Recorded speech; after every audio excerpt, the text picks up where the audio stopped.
গরিবদের মার্কা। ধান কাটে কারা? গরিবরা। কিন্তু যারা ধানের শীষ নির্বাচন করে তারা ধান কাটতে পারে না। নৌকা চালায় কারা? গরিবরা, গরিবদের প্রতীক। কিন্তু যারা নৌকা মার্কা নির্বাচন করে তারা নৌকা চালাতে পারে না। নাঙ্গল কাদের প্রতীক? কিন্তু যারা নির্বাচন করে তারা নাঙ্গল বইতে পারে না। কুঠার কাদের প্রতীক? গরিবদের।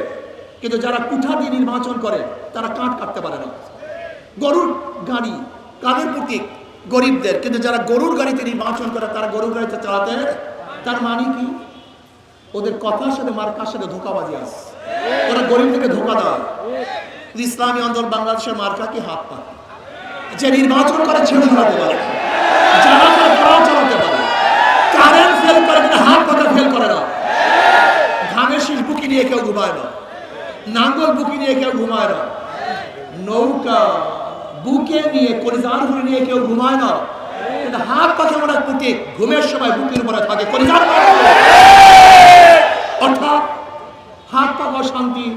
ইসলামী আন্দোলনের শুরু তো ইসলাম মানে শান্তি। কি বুঝলেন?